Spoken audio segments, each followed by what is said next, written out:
how Russia could do anything if the allies, everybody in total just kind of steps up and no, you're not picking on other people. And this, like, I don't see how that could ever go well for them. They're not in a position to fight everyone.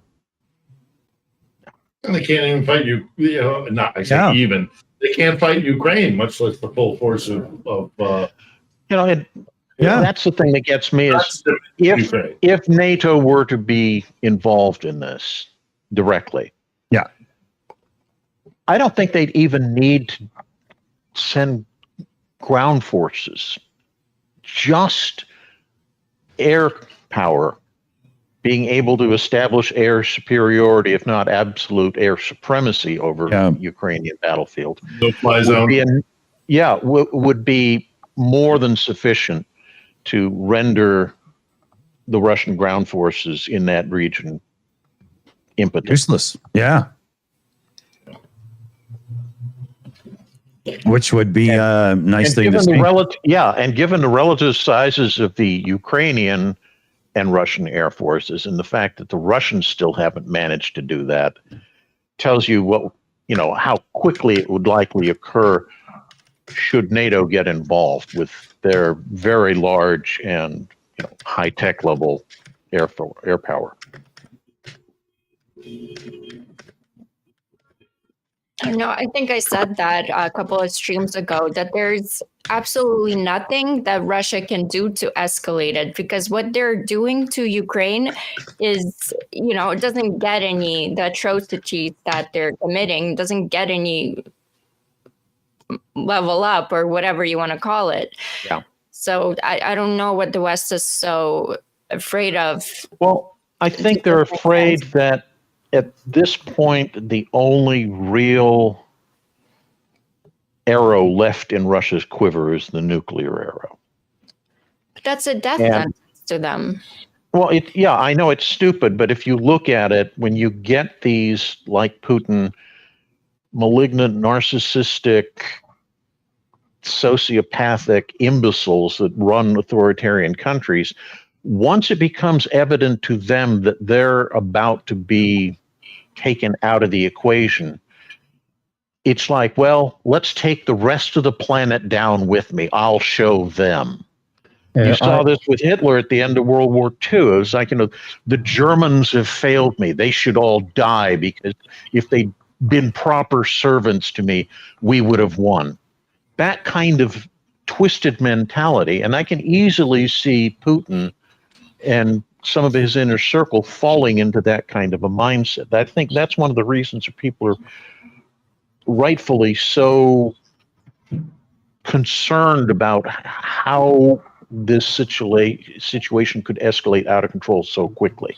I agree with you, Commander. I'll also add that I think there's one thing that isn't talked about quite as often, or maybe in enough detail, and that's the concern that I think it's unwarranted, because I don't think he's going to do it.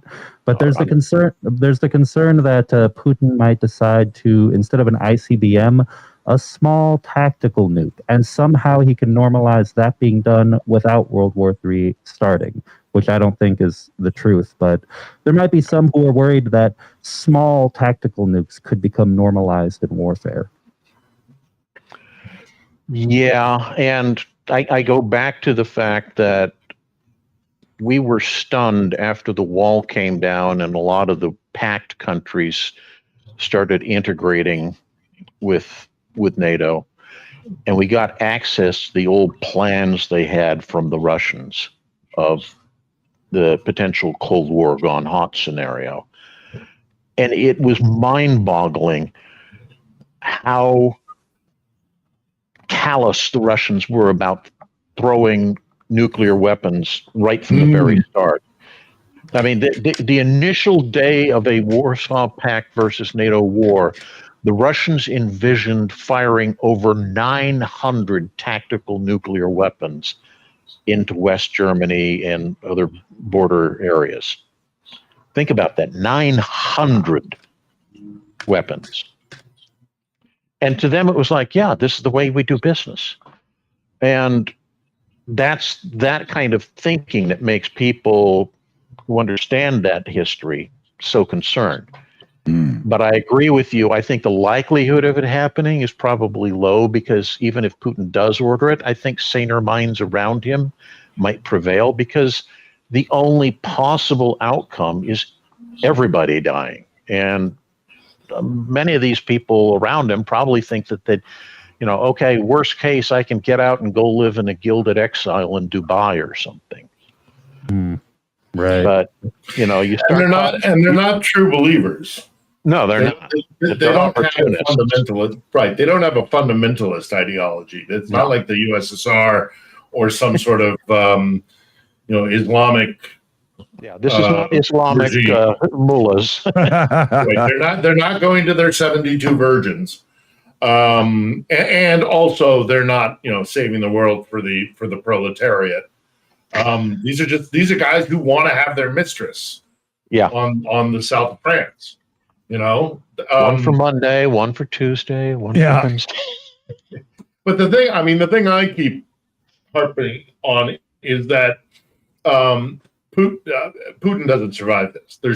I cannot see a scenario in which he survives losing this war. This is the most catastrophic war to happen to the Russian Empire since its creation, I think. Yeah. Hey, there's Andre, buddy. Starsky, how you doing, pal? Hello. Hey, what's up? How's it going, buddy?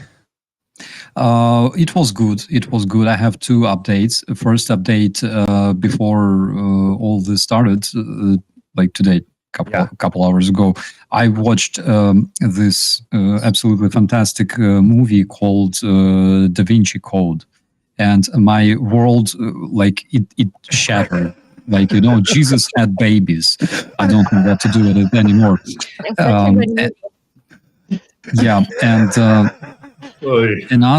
Another absolutely amazing update is that we just had a marathon with the European Resilience Initiative Center, and we raised more than 120,000 euro for the drones, for the guys. And there is this anonymous supporter who doubled this number. So basically, we managed to raise more than 200,000 euro, which is freaking insane. The guys that build drones, they are really happy because now they will have to build like several hundred drones for you guys. But they knew what they signed for. It's a much better problem to have. Yeah. All right. And look at this. We got Greg Cherry in now as well. Hey, Greg, what's up? What's up, brother? Man, that was a job connecting. It's harder to connect the Dick stream than it is to get through the block post to head into the net.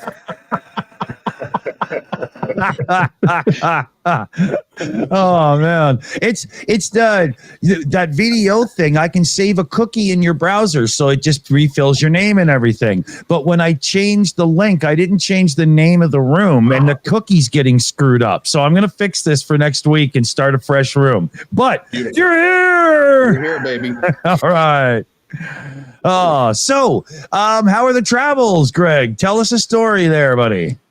Travels are great. Put about 800 kilometers down through the night last night. We're down in the south and the east, and dropping armored vehicles, of course, can't probably do that live, so you'll be seeing that.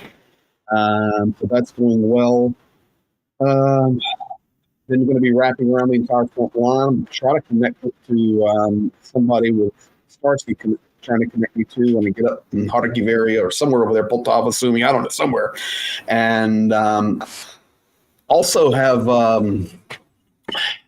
I was in, it was 1 o'clock in the morning last night. And what the heck? Okay. You hear me? Yeah. We're just having a background noise issue from somebody's mic system here. I'm trying to figure it out. I'll wait. Yeah. Okay, that might. Oh my gosh. Okay, it's coming from yours, Slavy. Is something going on your way? No. Odd. I wonder what it's doing. I'll just refresh your mic. Okay, go ahead, Greg. So anyway, it was like 1 o'clock in the morning, and I'm getting Slavi's echo now. Yeah, almost done. No problem. There. I didn't even touch anything. Oh, it's a refresh over here that does everything. It's Dick Dawson's fault. It could be. No, I'm just Why isn't that working now? What's going on? Okay. Is that? No. Do you want me to? It might have to, because I can't control the echo cancel on your channel anymore. It's just gone. I don't know what happened. All right. Okay, there. Try again, Greg. anyway, just rolling through the night, and it was incredible travels, and I just our truck, we travel in Navarra, and it's all tricked out and solid and takes care of us. But man, when you roll through with all military vehicles, it's completely different. And you get to the block post, and they're rolling us through, and then we'll stop and chat with them, and I'll open the door and hop out and say, "What's going on, fellas?" And they go, "Okay, hold on a second, man. Where's your passport?" I say, "Man, I said, man, I don't have a passport." Just having fun. But Ukrainian soldiers were wonderful, and because we were rolling all night long, and about 800 kilometers. It was about 12 or 1 in the morning. We stopped somewhere. I don't know where we were, and getting some gas, diesel, and my phone started ringing, and it was he's not on YouTube, but he's on Twitter a lot. And you're talking about a massive supporter of Ukraine is Harry from Estonia. And Harry. Yeah, he called me. He says, "Where are you at?" Harry and I became friends through Pete. And I've known Harry a while, and we've had some dinners together, and I was working with Pete and meeting with Harry and all this stuff. So Harry goes, "Dude, I'm over here." I said, "Okay, well, I'm over here." And he goes, "Well, let's meet in the middle." He goes, "You know what, Greg, I've never done a stream, but I know what you're doing right now. And I know Pete's face is on the side of that. And I'm not a YouTuber, I'm a Twitterer, and just run the front lines and help." He goes, "Let's get together and meet somewhere. We'll call it meeting in Donbass." And he goes, "Let's finish Pete's Project 22. Let's just smash it out of the earth and finish it for Pete." Yeah. And it was really cool. I said, "Dude, you're calling me at like 1 o'clock in the morning to tell me this?" "I know you're rolling, so I figured you're awake." I said, yeah, we're rolling. So, but it's just a lot of good things. And, it's like Starsky. What made me think of that with Harry is I watched some of Starsky's stream today, and all the guys coming together and working to support Ukraine. And it just reminds us, Rick and I just did a stream together. Yeah. And after I finish here, I got to go upstairs to get on Rick's stream. And but he's the eternal streamer, so I'll make it. Rick doesn't stop streaming. He just makes another event and switches to it. But it just reminds us that the people of the world are doing the right thing. Yeah. Yeah. And it's beautiful. And, when Starsky said that was just shocking how much money was raised and what could happen when people come together. And I just remind people that when we keep coming together, that's the only answer that we have right now. Yes. I know Commander is very smart, but I'm not sure he's over there building the TACMs. If only. I know Phil Littner's got more experience than all of us combined in journalism. But, we can't. I'm not making any drones. No, exactly. Starsky is a veteran of the Ukrainian military and a massive supporter of truth and anti-propaganda and the truth of Ukraine. But it's, Dick, you bring people together. Slavi, what you do. Secular Sakai. We can't do but what we can do. So we do the best we can, and then we just believe that at the end, truth is going to prevail. Yeah. And that's what we fight for. Yeah. Good words, man. Good words. Starsky, I wanted to ask you, is Sergey still streaming over there, or did they wrap it up? No, the stream is finished already. Okay. I wasn't sure because for me, it's still early because I was going to send people over when we're done if they were still going, but I had a feeling he'd probably be done by now. Because we decided to finish earlier because if we raised more money, then that anonymous supporter would have to double it even more and eventually go bankrupt. That's why we decided to stop earlier. Yeah. I saw Anna was on over there. You still gotta link us up because I'm going in about 5 weeks now. I'm going to be headed back to the States to cast my ballot in Michigan, where it's very contested, so we can get rid of Putin's puppet. And I may be going through Lutsk, and it would be a great chance to sit down and have a chat. So you gotta hook me up there, Starsky. Yeah. Okay, no problem. It's easy. Yeah. We gotta. Oh, go ahead. I was just gonna say I'm glad that you're gonna be voting in person, Phil, because I know there's so much. So many attempts. Stuff going on. Oh, well, I had to re-register. I had to re-register. What? Yep. Oh, really? I don't know. I'm not saying anything except for the fact that I was fine in 2020 and I checked my registration status and I had to re-register. So that convinced me even more. I wanted to physically go in and put my ballot down because if he gets in. Oh. Yeah. It's going to be a major issue. Let me show you something here. We showed this yesterday. Starsky showed it as well. But this is how badly Trump is hated by the pet community now since his little talk there. A lot of towns don't want to talk about it because they're so embarrassed by it. In Springfield, they're eating the dogs, people that came in. They're eating the cats. They're eating the pets of the people that... It's one of the best things I've ever seen in my life. Let me know when they get to eating political candidates, and then I'll start getting concerned. Yeah.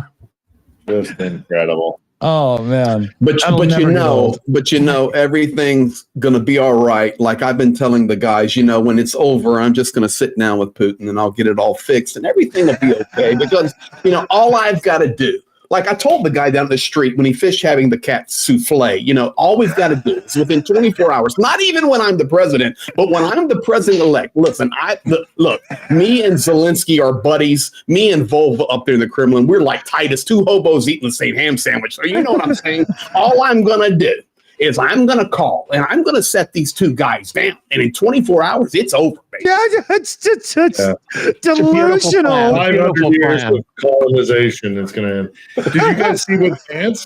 Did you see what Vance said? Yeah. Oh my! Putting forward the idea of a 38th parallel, turning Donbass basically into the DMZ, because that's really worked well on the peninsula. Oh man! Let's just keep this conflict in a kind of fugue state for another century or two. Give me a break. But this is actually what Rick and I were talking about a little bit on my stream. We're starting to see these dominoes kind of fall because you're right. It was J.D. Vance with that nonsense reiterating madness. They don't know their head in a hole in the ground if they think that's how you handle Vladimir Putin. And secondly, they have no care for the Ukrainian soldiers that have died and shed their blood for this nation. And the guys are not just going to stop and we're going to freeze it and we're going to have a demarcation zone. What planet are you on? We're just going to give away Lugansk, and we're going to give away Donetsk, and we're going to give away Zaporizhia, and we're going to give away Kherson, and we're going to give away Crimea. And we're just going to be happy with that and have a nice little map. No problem. It works so well with the Balfour Agreement. Why wouldn't it work here? Well, did you guys see Robert F. Kennedy Jr.'s message to Biden? Which one? He just came out with it with just a couple of hours ago, screaming "Stop it!" in regard to no long range missiles. It was just we're starting to see this rhetoric. And I just believe we're going to continue to see it. I'm a firm believer in Peter Pavel having an understanding of geopolitics, and he called it. He called it a year and a half ago. I mean, let's just answer a simple question. Why would Trump support you, like openly support Ukraine, if all kinds of pro-Russian and Russian bot farms support Trump? Like, why would he ruin, his relations with Kremlin by saying that Ukraine should win? It's a or very should- difficult topic, something which you wouldn't understand. So we have a spokesperson here who will explain it to you in language a 3-year-old could understand. Here, I've got footage of that. Bring on the spokesperson. orange man. Yeah. No. Our orange daddy. Oh, I mean, and I've been on the peninsula. I've been on the 38th parallel, and it doesn't work, man. There's dragon teeth everywhere. There's massive expenditures on both sides, the ROK and the DPRK, and of course us. It's leaving it just an unanswered question, and we stick our fingers in there and go la la la, make it go away. Maybe someday we'll finally find some way to peace, and the peninsula, the lay of the land out in the Korean peninsula is not what is in the Donbass. If we freeze the conflict now, and Greg, I take your point 100%. There's no way the soldiery of this country would just go, oh, okay.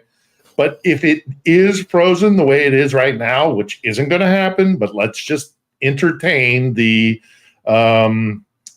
couch fornicator for a moment.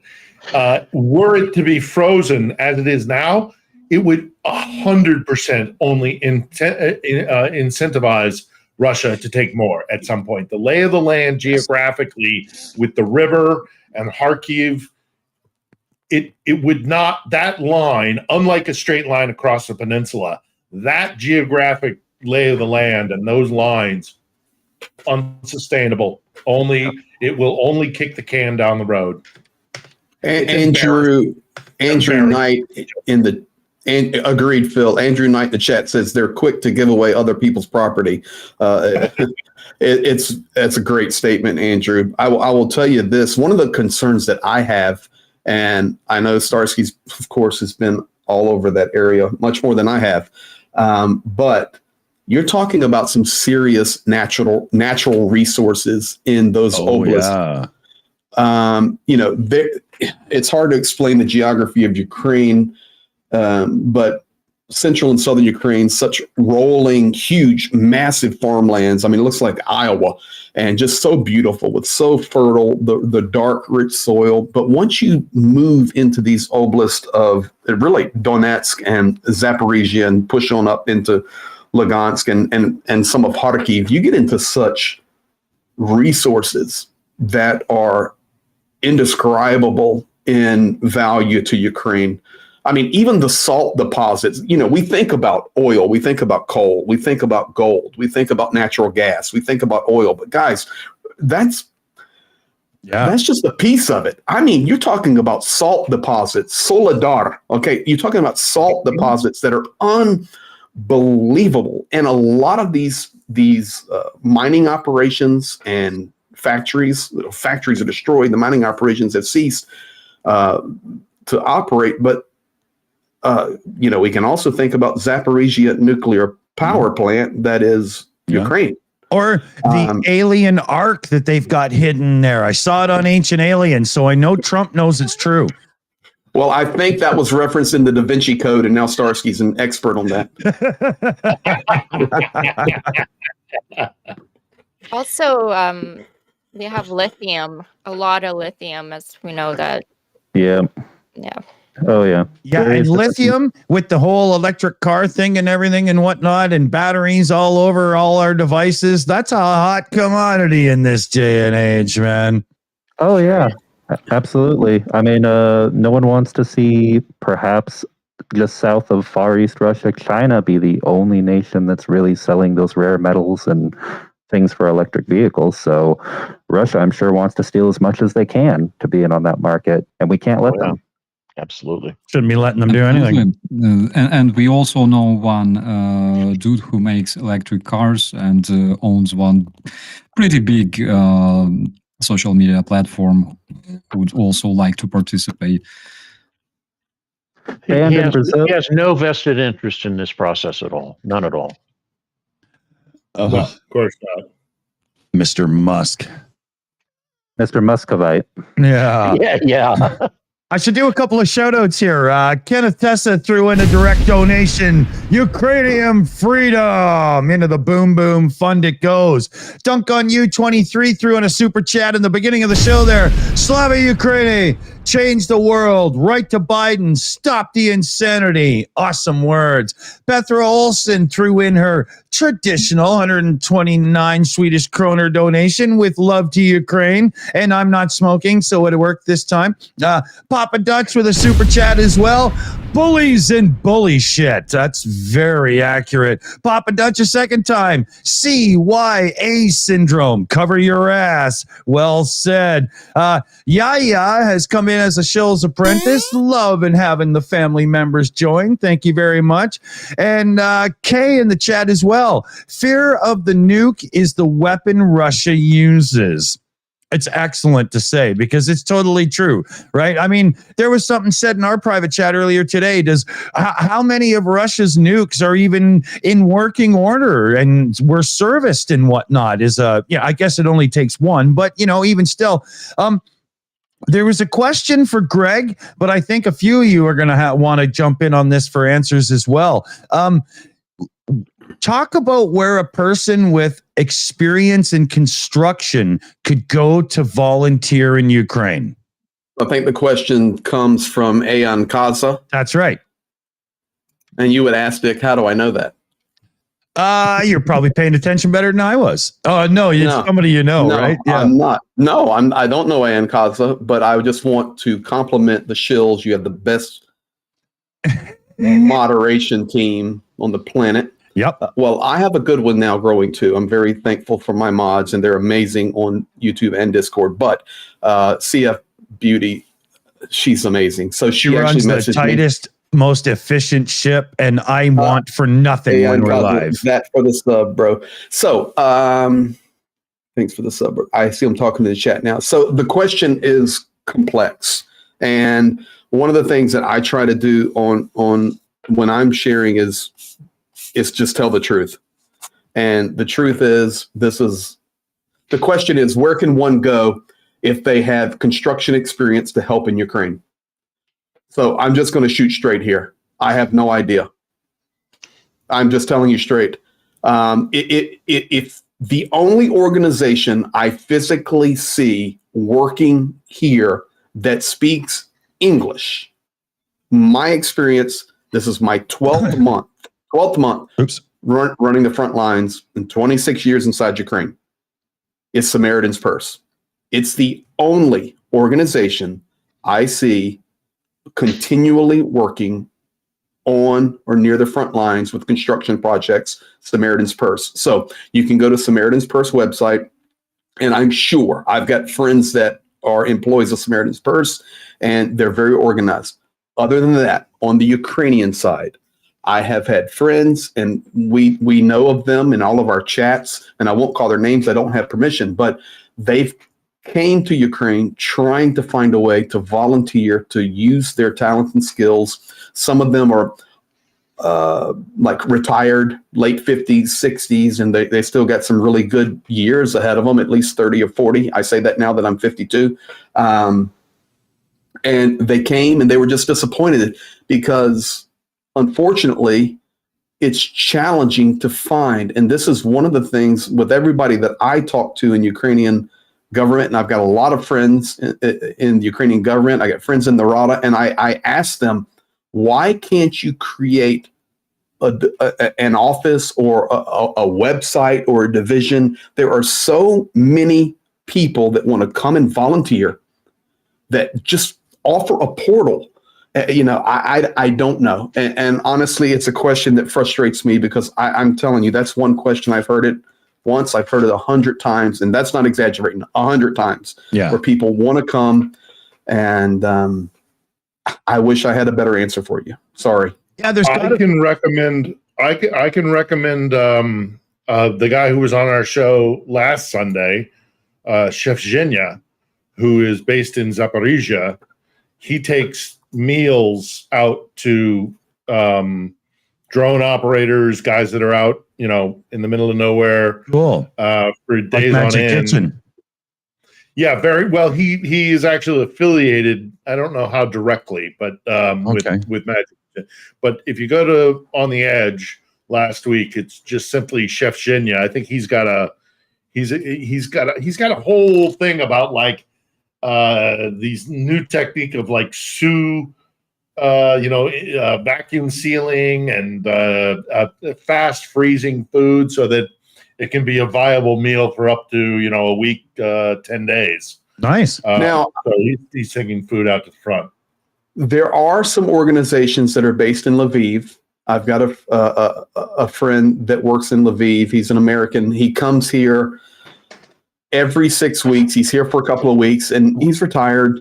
But it's just a few guys, and I don't know how to connect them. We just need a better platform to do that. And Phil, since you're Greg, saying that, what are they doing exactly out in Lviv? Because I got an organization out there. Maintenance on vehicles. Yep. Just to reiterate, guys I know out there, but I'll circle back if I find something, Greg. Just to reiterate how good the team is, the links you guys have both mentioned are already in the live chat.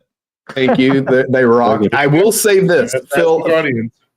Phil, I have to tell you this. So one of the great, and I really mean that, great supporters of our work here in Ukraine, he goes by the name Papa Dutch. And he is a unique cat from America, but brilliant. So he messaged in my Discord, sent me a message. He goes, man, and he sent me the thumbnail for On the Edge, Phil Ittner, and your interview with Chef Zhenya. And he says, man, I really like that guy. So I messaged back. I said, oh, Papa, you like Phil Ittner? He goes, no, I like Chef Serge. Zhenya's a far more appealing person than me. That is a total Papa Dutch. No, it's just I agree. I like Chef Zhenya better than me sometimes, Greg. No, it's just listen. I think all of us can just. I don't know. I'm down here. I've been under air alarm all day, nonstop, and I've been talking with soldiers today, and we're doing what we do. And every time we do that, my mind goes to all the thousands and thousands of people that support Ukraine. And I don't mean this disrespectfully, but common, normal human beings that stand for what's right and put down our differences to stand for Ukraine. And when I'm with soldiers and at their places and running around with them, my thoughts are actually backwards to all of you guys, because I just try to push the love onto them from all of you. And we could go through the whole list of everybody on all of our channels, and it's just amazing, the support. So thank you. Yeah. Leslie in the chat threw up a good link.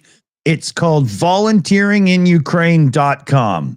Oh, nice. And they have meal preparation, rebuilding, animals teaching, camo netting, civilian aid, office, remote. So that looks like a decent resource for everybody. Good shout there, Leslie. Thanks. Yeah. And really, I guess, kind of to amplify what Greg was saying, because there are good organizations like that one you just put up now, Dick. But they're all kind of doing their own thing independently. And it would be great if there were some initiative from the Ukrainian government to bring everyone together and really unify it. You know what I mean? Yeah. Agreed, 100%. It would be beneficial. Yeah, it would. There was a couple things I wanted to get us to, but in all the kerfuffle earlier, I haven't even opened up my outline and stuff that Annette prepares. So I'm a little disheveled here. Well, I've got some news if we want to move over to anything. Sure thing. Okay. Well, let's see here. First thing I've got, let me pull it up. I've got an article here about the Polish Foreign Minister Sikorski. his arrival in Ukraine recently. Don't know if anyone's heard about this, but the head of Polish diplomacy and the mayor of Lviv visited the site of a recent missile strike and announced Polish assistance in rebuilding the destroyed infrastructure. Ukrinform reports, citing a post on the Polish Foreign Ministry's account on Twitter. And I can't pull it up here because I have it on a different device, but I've got a picture here of the foreign minister with the mayor. After a meeting with U.S. Secretary of State Antony Blinken, Minister Radoslaw Sikorski left for a visit to Ukraine. Minister Sikorski, together with Lviv Mayor Andriy Sadowy, laid flowers at the memorial plaque to the victims of the Russian missile attack on September 4th, the Polish Foreign Ministry said in a statement. And so I guess it is very good to see that there are still movements of, solidarity between Poland and Ukraine. Poland has been a very important ally and neighbor during all of this. I think it's worth adding to this. Poland has also officially started formation of a Polish Legion for service in Ukraine. Yes, I'd heard about that. Yep. Yeah. So, but then also in contrast, we had that Polish MEP, member of the European Parliament, come out and just slam Blinken and keep your foreign wars. Don't provoke the war. I mean, obviously, this is a Polish MEP from a far right group that, I'm sure if we dug, if we scratched beneath the surface, there'd be Moscow. So do we. They do. Well, of course, it's a democracy. Democracies are messy. Yeah, I'm sure that if you dig around, you'll find some law and justice. I find that name so ironic. Party members who have some issues. Yeah. But anyway, so beyond that, it doesn't seem like it's an announcement at all about additional weapons, just kind of a show of solidarity, which is nice to see. Other news that I've got here, let's see. Stuff about the storm shadows, but I've got some news about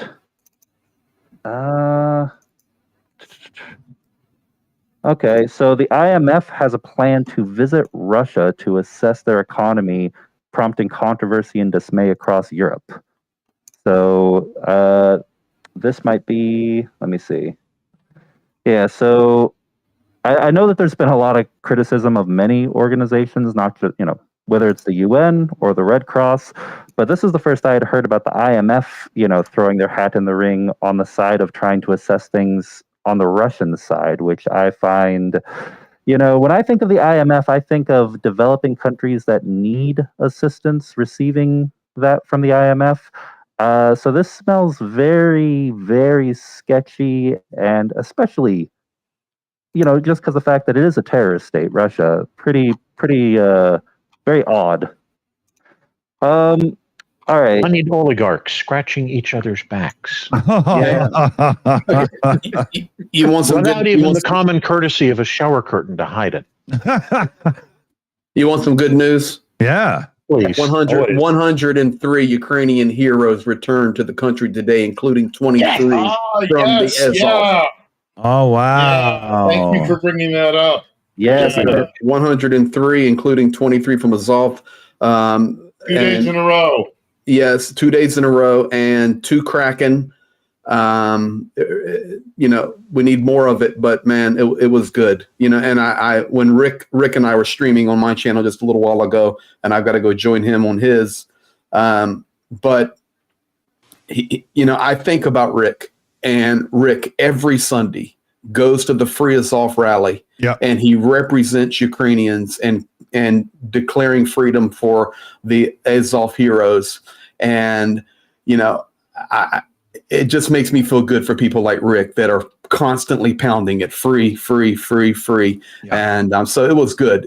That's a good news. Yeah. Oh, there were two instances from those releases that I saw yesterday, and I think maybe one was from today, or maybe they were both from yesterday. Regardless, did anybody see the woman calling her mother, who obviously has been taking care of her son and her daughter, on the phone, draped in a Ukrainian flag, speaking in Russian, talking to her mother, please put the boy and the son and the daughter on the phone, and just the emotion, the level of emotion. I mean, if you're untouched by that, I don't know what's going on. Yeah. And then the other one I saw was the guy in the bus with the Ukrainian flag, hugging the Ukrainian flag, completely unaware that there's a camera on him. And it's somebody who has worked in television for many years. Every time you turn on a camera, a person who is aware of that camera changes their behavior Completely. It might be in the slightest way. It might be in the most subtle way. Somebody who's always been in front of the camera or is very comfortable in front of the camera, they always change their behavior. So when you catch a moment when the person is unaware of you filming them, it is honest, it is sincere, it is real. Mm-hmm. And here is this guy sitting in a bus, clutching the Ukrainian flag to his, lower chin, I guess, kind of thing, and clearly, absolutely absorbed in what that moment meant to him. And then he sees the camera, and then it's a thumbs up. And it's like, yeah. That's what I'm talking about. Yeah, that was the switch. He looks over and he turns into that. Yeah, right. The second he sees there's a camera, his attitude changes, because that's human nature. When we're being observed, when we know we're being observed, we change our behavior. It's very frustrating for a TV journalist. Yeah, well, we're taught it from like genuine. But you're taught it from like being a baby. Say cheese, blah blah. Like we're taught to change up. Flip the script, right? Yeah. The other one that I thought was interesting was they were talking to some of the guys on the bus, and they mentioned about the fact that Ukraine had advanced into the Kursk Oblast and taken Russian territory. And what? They had no idea that had happened, but the reaction was the same kind of thing. It's like, what? That is so cool. Yeah. There was a question here from Heather in the chat, my Mexican connection. She sent my son some really cool stuff. Could the return of the POWs 2 days in a row be in part or because of the Kursk incursion? I would say they're just trading people around, aren't they? They're just going, hey, we got these guys. You want them back, Yeah, there's two elements at work there, I think. Number one, we know that the Russians are still under enormous pressure about mobilization, and every time you get prisoners returned, it's a group you can immediately turn around and send back to the front and not have to mobilize more people to send to the front, which drops public morale. So that works to their benefit from that perspective. And the other portion that I think it's worth remembering is these deals take, weeks, if not months, to arrange. So it's hard to square they're returning the prisoners because of the incursion into Kursk, because there really hasn't been enough of a time separation for that to have a proximity cause. Right. Yeah, I thought it was a good question. Let me catch up on a couple of super chat shout outs and stuff here. Spider Fate gifting out a Shills membership. Woohoo! Hey, thank you very much, Spider Fate. We love having new members of the family around here. Super chat Matt threw in a good one here. Remember, SU and HS. SU is Slava Ukraine and HS is Heroem Slava. Good shout, super chat Matt. And then Aeon Kazo with a $100 shout, no less. Well, not dollars, but you know what I mean. My granddad just did. He was part of the resistance in DK under World War II. So I promised him, keep fighting for the wink and help where I can. Good words. Very good words. I have several small. My God, blah blah. I have several small updates here. One update is that there were a lot of messages noticed in the Russian monitoring channels about the worsening situation in near Hlushkovo. It's in the Kursk Oblast of Ukraine. The worsening for them. and they are basically panicking. Another one is the oblasts of Kursk, Belgorod, Bryansk, Voronezh, and Moscow declared emergency because of drones, because today they also hit Ukraine with the kamikaze drones, and this is the game that two can play. Yes. And we should expect some, I hope so, we should expect some really, really good news apparently tomorrow morning. But, today I noticed one thing. I stumbled upon an infographics showing like the longest range strikes conducted by the good Ukrainian drones in Russia. And it's crazy. There were strikes conducted at a range of like 1,900 kilometers from Ukraine. And there were successful strikes. So this is something really interesting. Like we and I believe that, of course, those drones were produced in Ukraine by Ukrainian manufacturers. I would really like to know more about those drones. So I will try to find some more details on that. It seems there's been a level up in technology. Oh, if Murmansk can be struck, then anywhere can be struck. I mean, yeah, look at the map.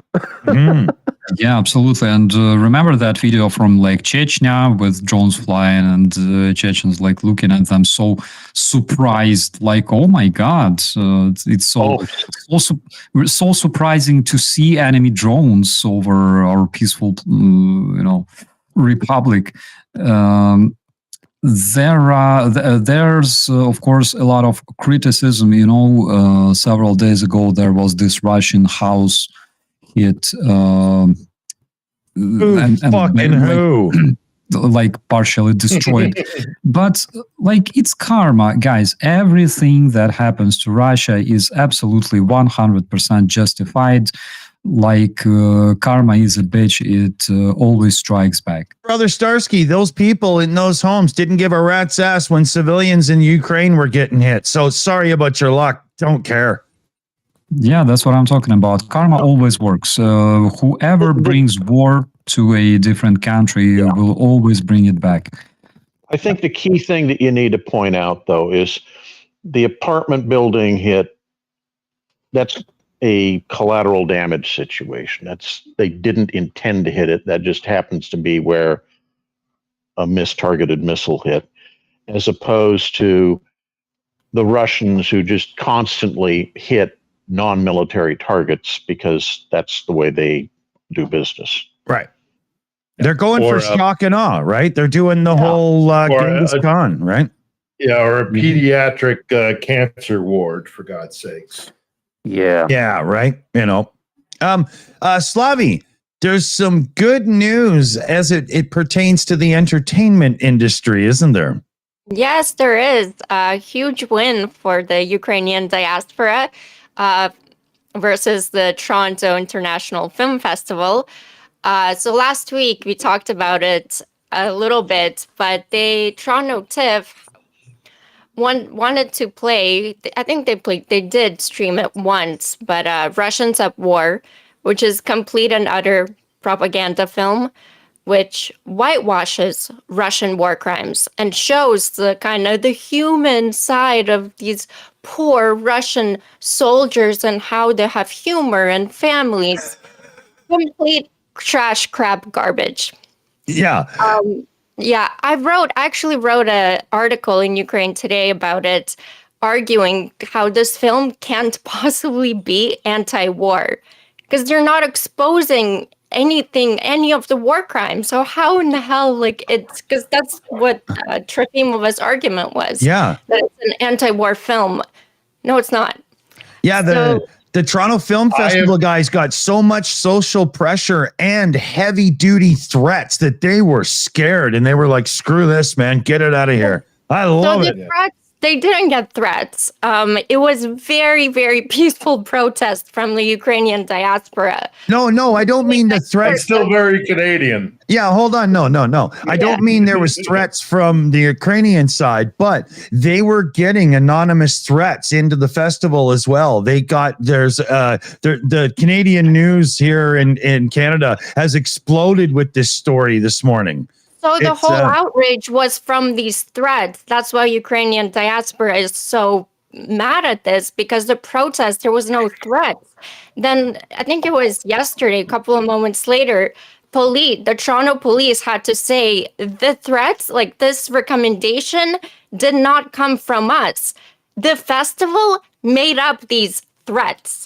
So it's very, very important, because now all the Canadian media is saying, yeah, these threats from these dangerous Ukrainians who are killing Russians, and so it's just very, very important. It's very, very important that we don't say that it came from the Ukrainian diaspora, these threats. Yeah, they No did. Russian disinformation operation involved. None at all.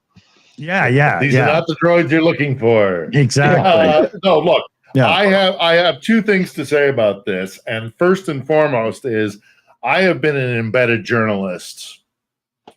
I don't know how many times I've had an embed with NATO forces, not just U.S. forces, but NATO forces. Never once did anybody, say, "Here's a uniform you can put on," which is what this woman who directed this RT connected woman. She walked around in a Russian uniform in Russian lines. That I would have gotten fired like that had I done that. And also, just being in bed, you have to very early establish lines where the boundaries are. I'm here as a journalist. I'm not a participant. I'm here to bear witness. Yeah. This woman did none of that. This is a straight up just.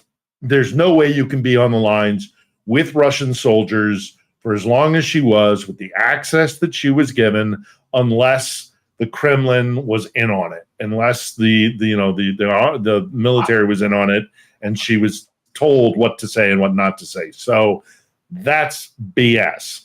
And then secondly, this other thing that is happening with this, away from the protests, although I saw the photographs that you're referring to, and they were peaceful. It's Canada, for God's sakes.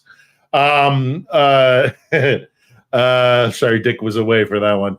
But the other thing about it is the guy who was screaming bloody murder about freedom of speech as a consulting producer. You know what a consulting producer is? It's a hack who takes whatever comes over, readjusts it so that it is consumable for Western ears.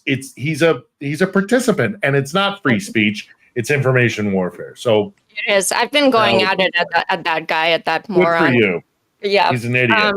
And another thing, she had a lot of footage, right? 7 months of filming, and actually says in one of her interviews that she had to go to an office and upload all that footage, which Russia went through to kind of get the propaganda out of it. But so they knew exactly what she was shooting. Yeah. I've been in an embed. That was no embed. That was propaganda. This film, the last Russian film I can think of with as much controversy might be Battleship Potemkin. And this one is still worse because it's trying to cover up a genocide and war crimes. Well, you haven't seen Come and See yet. That's a tough watch. As I understand it, Steven Seagal's last couple movies were financed by Russians. Does that make them Russian movies? Yes, because his movies are shit. Oh, aren't they? I think Terrible. Steven Seagal starred in Operazzi Uy. I'm pretty sure it was Steven Seagal in the early years. Yeah, eh? Yeah. I know you don't know that film, but trust me. I have to look this up. I'll send you the link. Okay, friends, I have a really, really serious question. Uh-oh. I got a stinger ready. did you eat your cat today? Because I was googling recipes, right? And I found this amazing recipe of fried cat with mayonnaise and big amount of garlic. But of course, it depends on like how fat is the cat, because it's different. What cuisine is it? From which country? Yeah, does it have a tail? You making feline Vareniki over there, Starsky? I prefer shashlik.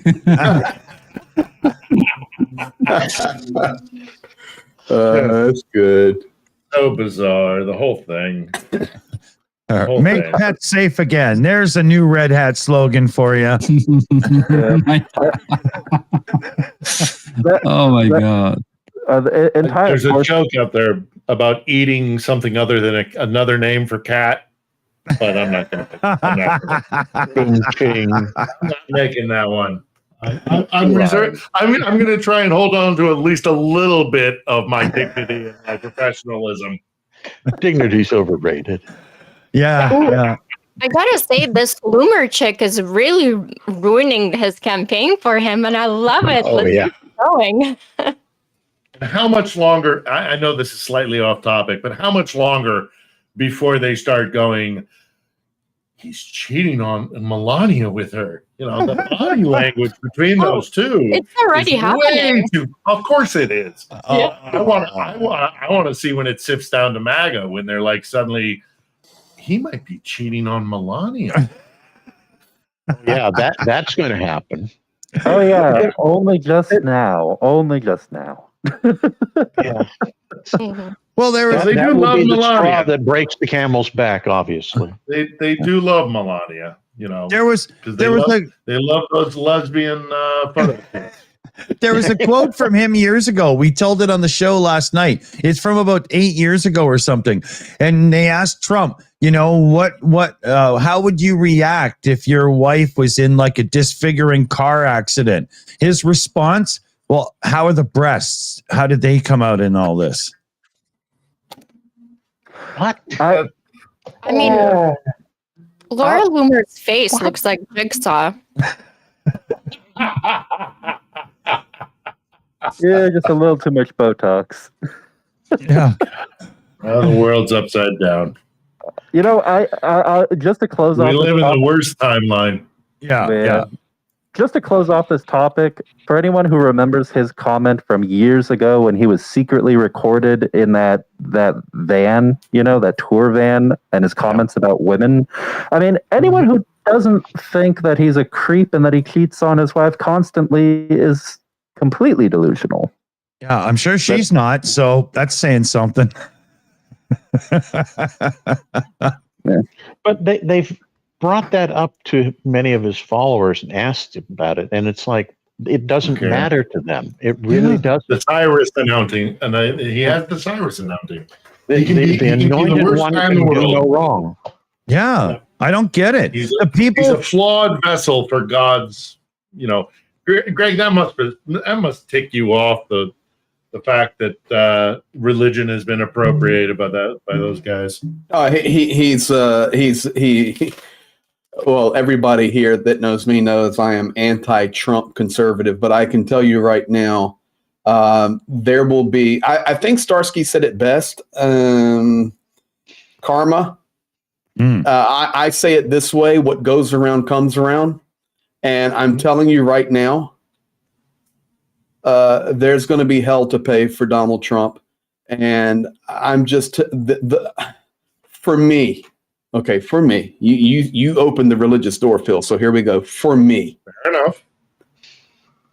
His pride is pure evil. His narcissism is pure evil. Yeah. And any Christian that would say, this is the Savior, this is the man of God, you are blind as a bat and you know nothing about Christianity. That man is not a believer. Bottom line, there's no way. There's no way. Dick, he is a charlatan. Yeah. Mhm. He's a charlatan. Mm-hmm. Like Dan Brown. Oh God, November can't come quick enough. Okay, hold Did on. you just make a Da Vinci Code reference again? He did. He hold on. did the Da Vinci Code. Shame on Arthur, did you. you watch Angels and Demons yet? No, not yet. Oh, Not and yet. then you have Two. and then you have Inferno. You're gonna I have fell a blast. asleep in that one. First, I have to like repair my world, okay, in the beginning, and then I will prepare. I will eat like a couple of cats and watch it when I'm right there. I read that book. I read it even worse than the movie. I read that book, Dan Brown's book, and it's just, I mean, it keeps you going because it's got well, anyhow. Phil. Why'd you watch that Phil- movie? Shame on you, Starkey. Phil, the book, I equate the book, if I'm going to go back in time a few years, but I think you'll be able to follow me here. I kind of equate it to the Celestine prophecy. Do you remember that remember that? Yeah. That horrible piece of literature garbage. This little figure on the tapestry from the 14th century actually means this. I mean, it's to bring it back to bring it back to our topic. There's a reason why before it was called gaslighting, it used to be called a Potemkin village. This is a technique the Russians, the Muscovites, are really good at. They don't have to convince you of their story. They just have to make you stop believing your narrative and question yourself, and you'll do the rest. The inertia is yours, and that's what we see. It's is my truth really my truth? I don't know. That's all they need to do, and that's what Michael Lessman was really good at, and that may have been why he was supposed to be meeting with Quantico before he repeatedly bashed his brains out on his hotel table. Yeah, because that happens. I don't care how drunk you are. Yeah. Give me a break. I just can't see the human, there's that whole, desire to not die in people. I don't see that working out. Listen, guys, the reality is, we're in a different era. I'll call something here that, if the Americans in the crowd will know, or even others that have, paid attention back to a maddening time in the United States. It was Jim Jones in Jonestown down in Guyana when he took the crew down there. And I've been to Jonestown. I've worked in Guyana. I've been in the jungles there.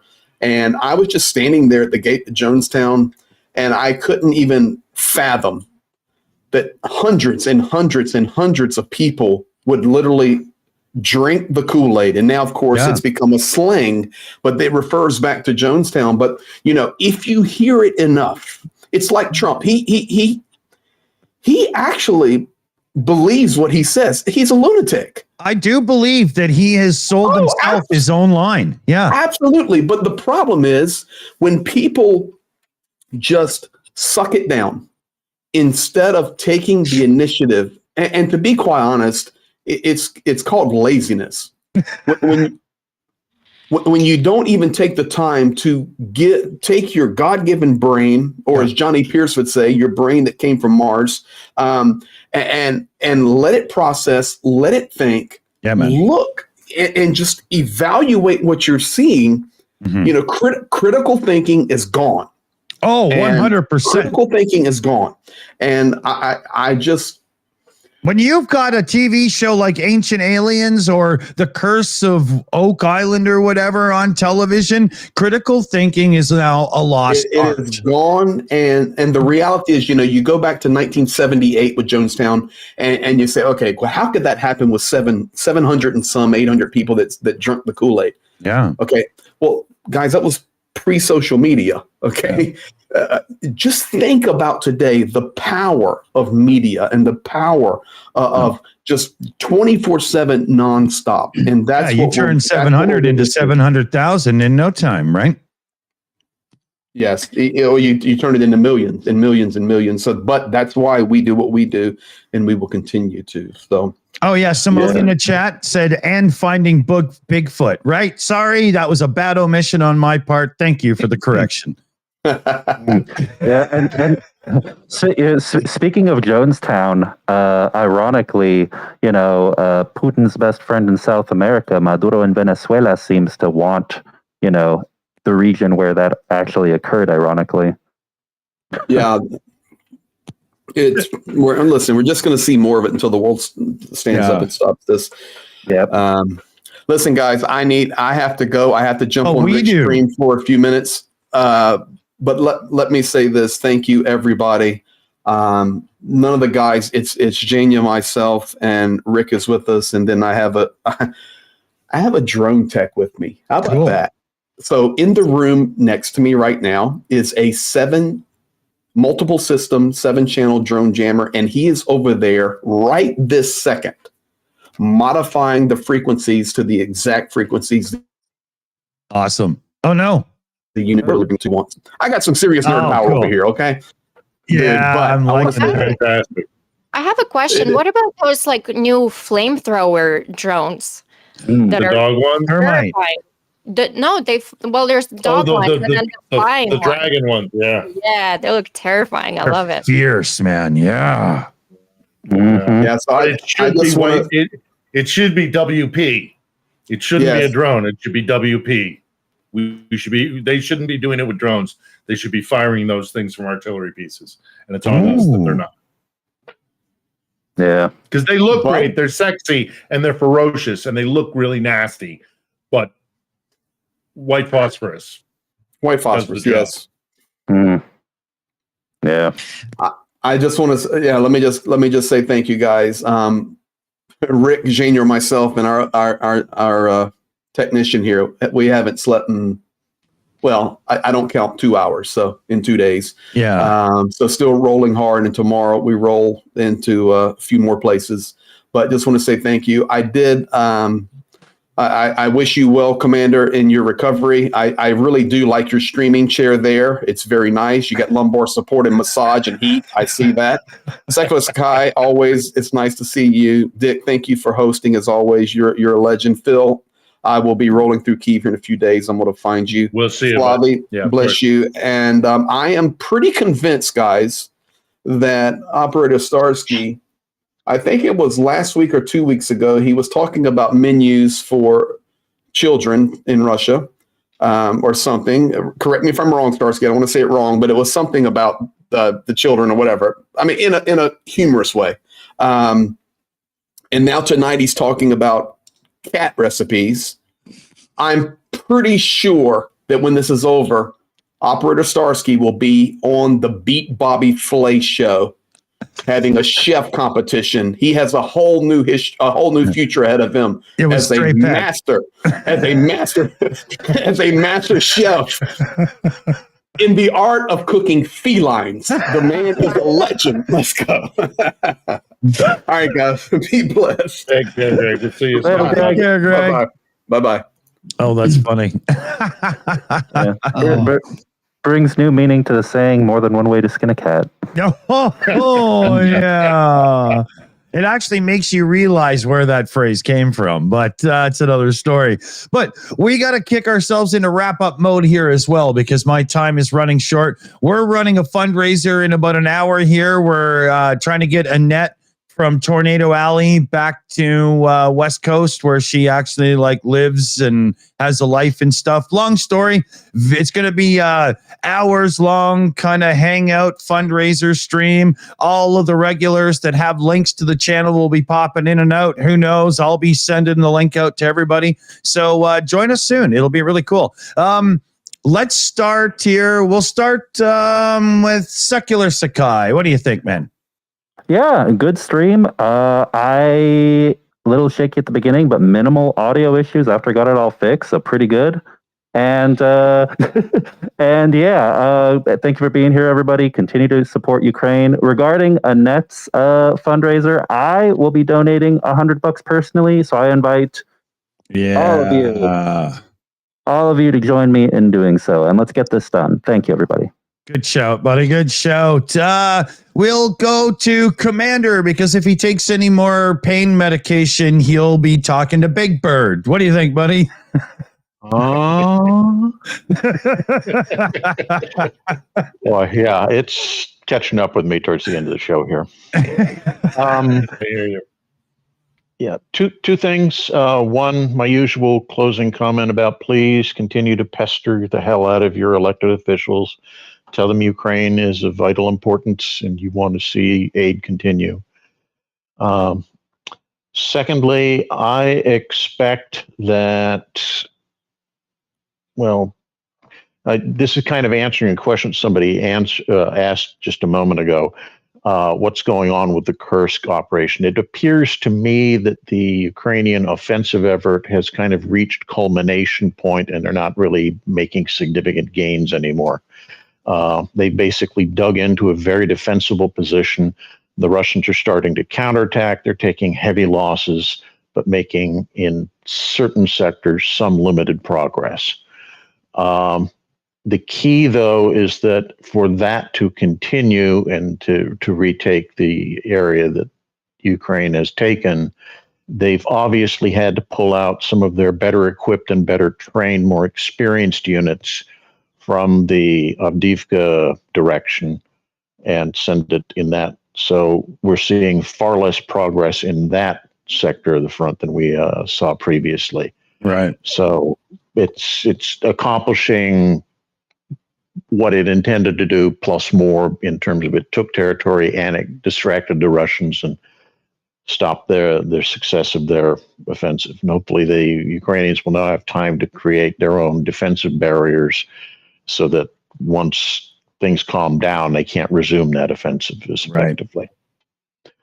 I think that we're likely to see that pattern continue. And remember, we're coming into fall. That means rains. That means the ground's going to turn muddy. That means major offensive operations are going to be much more difficult, and you're not going to see any significant progress. There has been talk about some incursions going on into Belgorod sector, but to my eye, from what little I've been able to read about it, it looks like that's more in the vein of reconnaissance and force efforts, not a major offensive. But that's how the Kursk operation started. Right. You've got to know before you can, right? Right. So I'm not going to make an unequivocal no, nothing's going to happen. Something could. Yeah. But chronologically speaking, because of the weather, there's a time clock clicking here, and it'll run out fairly soon when the weather hits.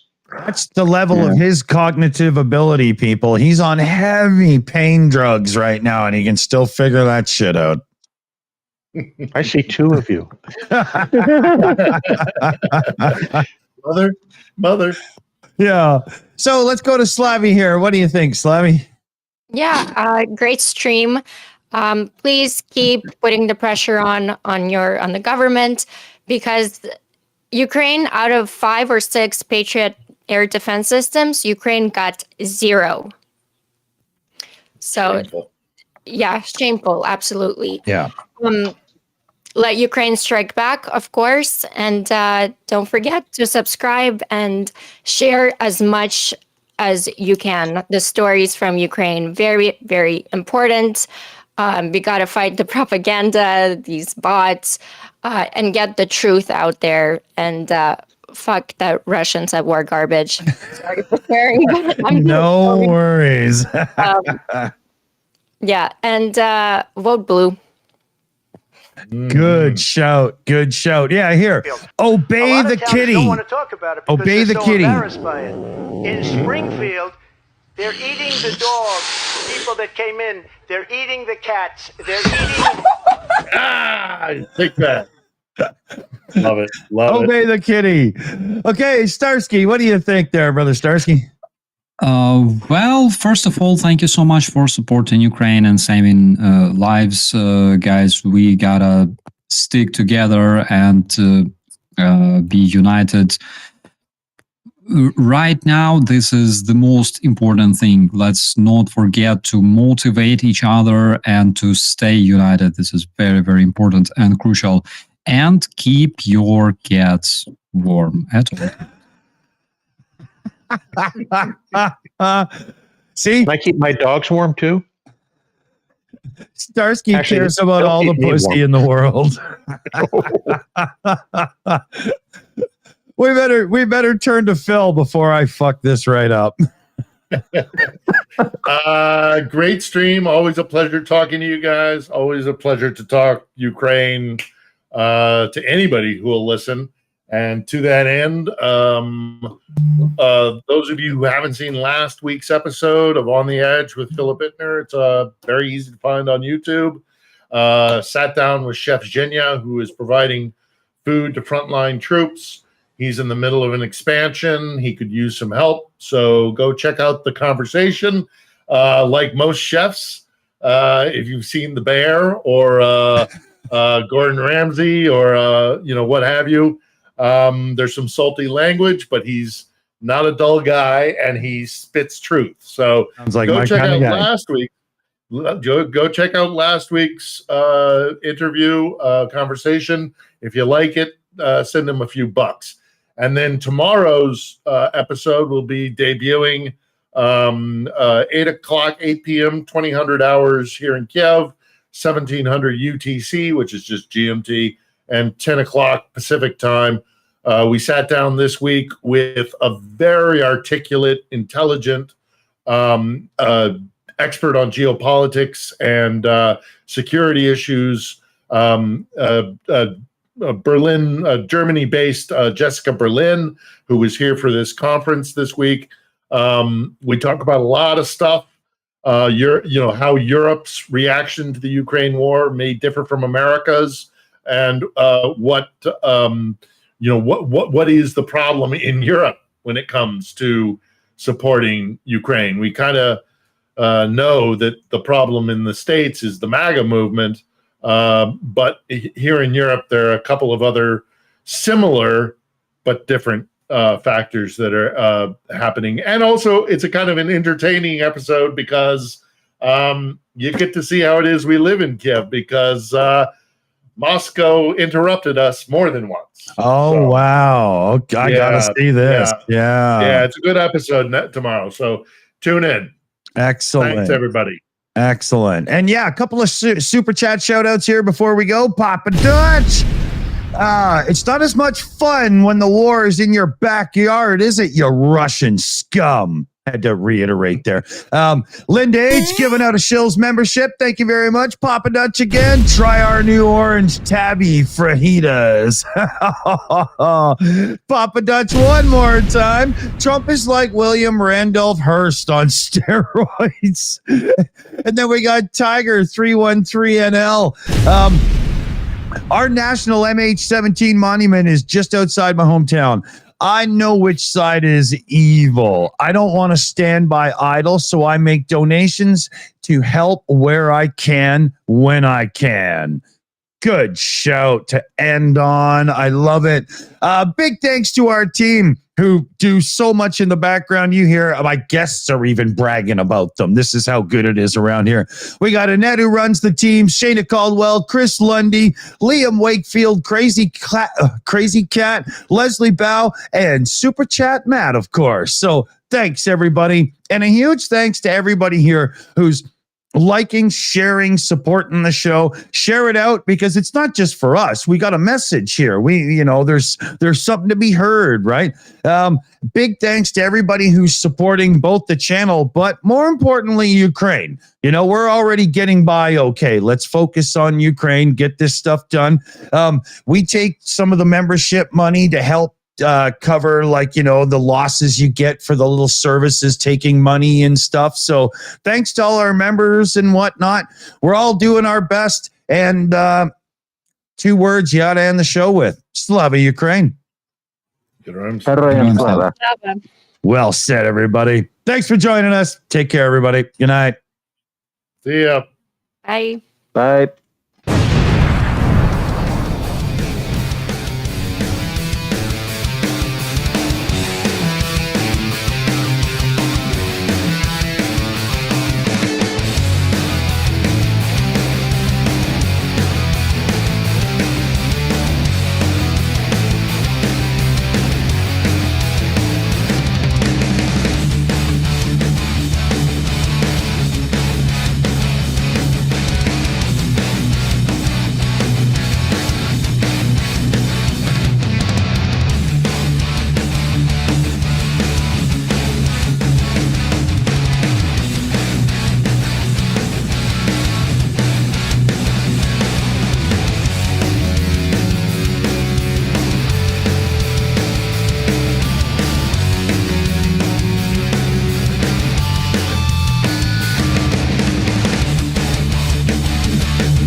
It's over. Go home.